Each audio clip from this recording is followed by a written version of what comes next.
On this episode of Watercraft Network, we're going to show you how to winterize a two-stroke personal watercraft, which is going to be a Yamaha 701 in a wave blaster, and a four-stroke personal watercraft, a SeaDoo Spark.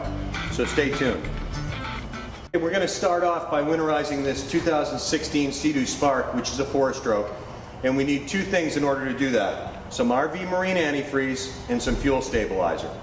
Jody's going to go over the process step by step with you. Okay, folks, as Kevin explained, we're actually going to do this winterization on this Spark.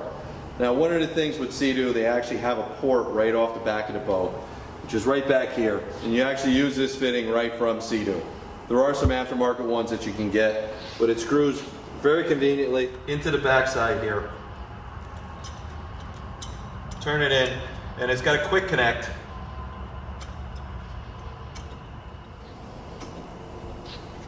On the opposite side, so that when you have your little utility pump, which is what you're going to need to actually pump this in, you can find one of these at any of your local, Home Depot, Lowe's, whatever your hardware store is locally.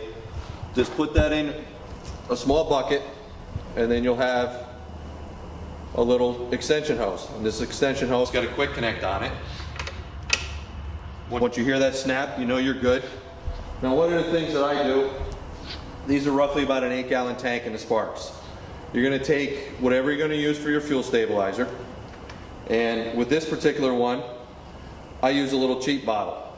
So this is a 1-ounce bottle. Normal riding, I'll mix a ½ an ounce to a 5 gallons, at least is what this product contains.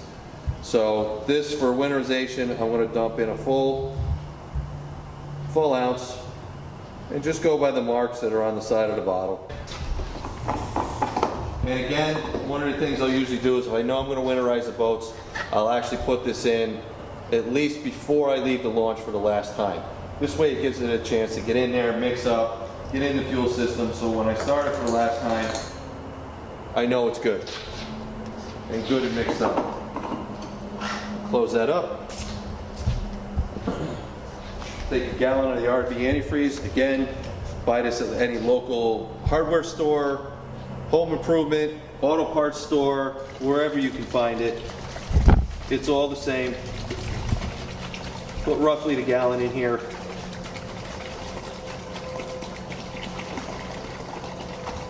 And once we get it in, we'll get the boat running. Once we get the boat running, then we'll actually start our utility pump and get it pumping through the system. Once you see it actually come out, either through the exhaust cone, depending on where your exhaust comes out, like here, you'll see it come out of the inside, so it looks like it's coming out of the pump cavity. You'll see it coming out of your water outlets, especially once we get into this. It's always good to have an assistant, because then this way you can actually plug it in, plug it out while you're doing this. But I'll get this thing fired up for you.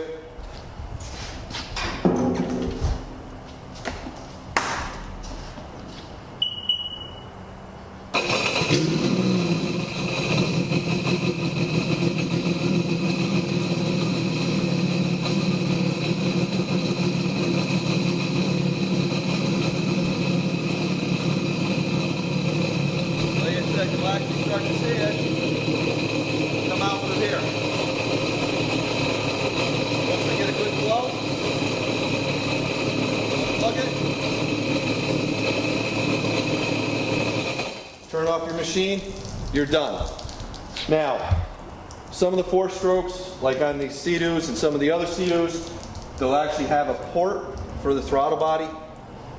Take a WD-40, a silicone spray, some type of lubricant with a spray can and spray it down there. That'll actually lubricate your throttle cable so that doesn't freeze up. And you're done. And your boat's winterized for the season.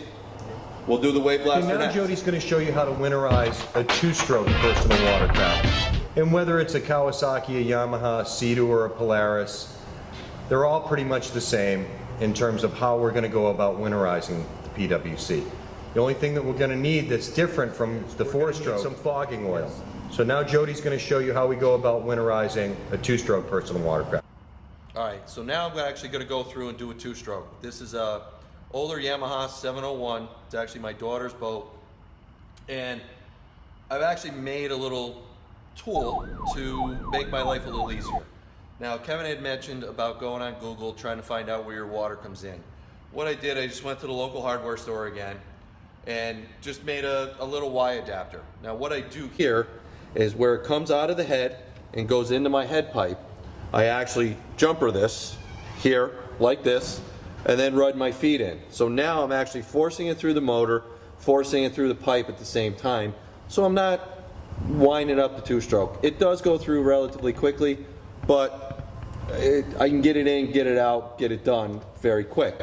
So just $5, couple pieces of hose, couple hose clamps, you're done. Now, one thing you're gonna have to do here that's different than the four-stroke is you're gonna need to get yourself some fogging oil. Make sure you got a plug wrench and a variety of nut drivers, screwdrivers, whatever, so that you can actually remove the hose clamps. Now, what I'm gonna end up doing here is I'm gonna pull this hose clamp here for the head pipe. I'm gonna actually use that clamp, pull the one here off the head.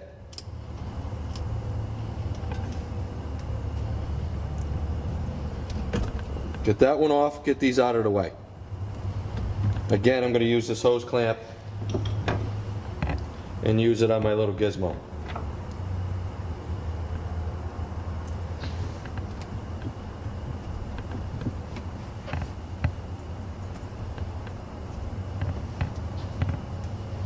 Obviously tighten these down.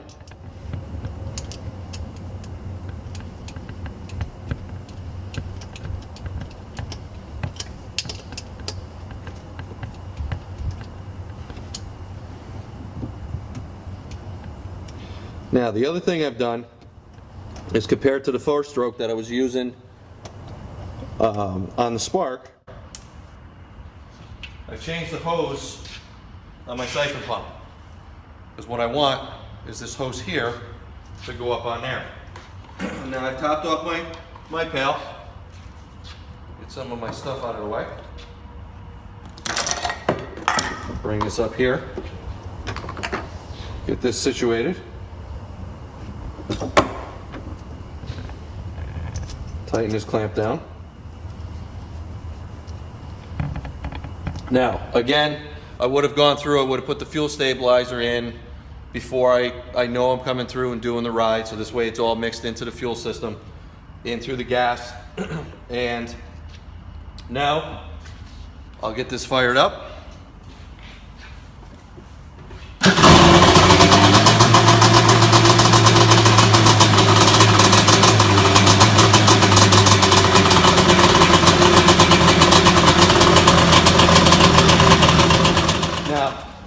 You would have noticed that it's actually coming out your water outlets. This one obviously it didn't because I disconnected it here. But you know, now it's going through the whole system, going through the motor, going through the head. It's actually your intake lines coming from the pump. All of that now is clean, actually has the fluid going through it. Now, this is just as easy. We're gonna remove all this, but then our next step on a two-stroke is that we actually need the motor with the fogging oil. Now that's a two-step process. One of it is we got to pull the plugs, and we're going to fog the engine that way. The other thing that I like to do to be able to get to the bottom end and get to your crank is pull the flame arresters and squirt it down the carburetors while it's running to the point where it just about chokes the motor out. Being that this is a race boat and actually has aftermarket parts, hence aftermarket flame arresters, it's a lot easier to get the carburetors. If your boat is stock, there's actually on most carburetors and on the intake, you'll actually see a port to where you can, again, spray the fogging oil down that port. Don't necessarily have to take all this apart. Some other boats you may have to take the top of the flame arrestor off and get to it. Now, again, we'll get this fired up.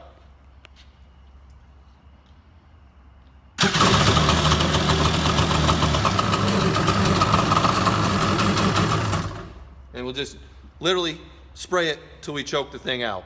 We'll start it again and choke the motor down. Then the last step will be to pull your plugs.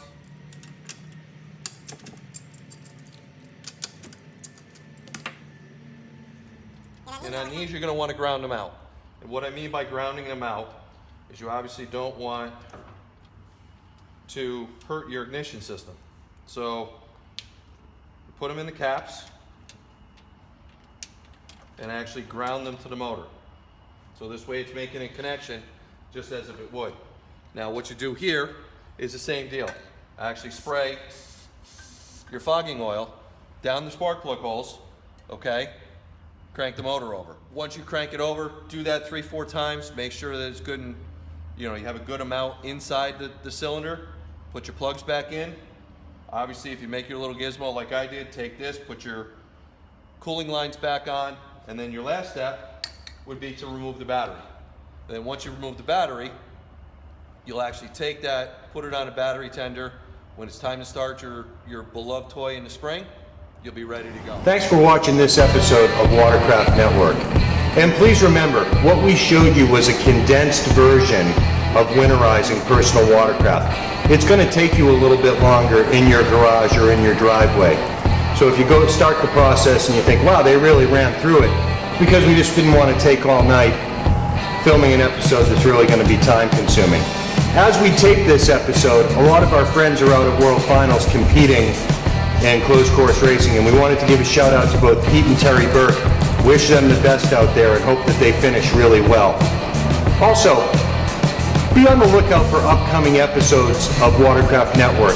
We've really been inundated with support and interest from the community, and we look forward to talking with a lot of different groups, racers, free riders, people that host events, and also a lot of great companies, industry companies that do a lot to promote and support the community. So we look forward to next time, and we'll see you then.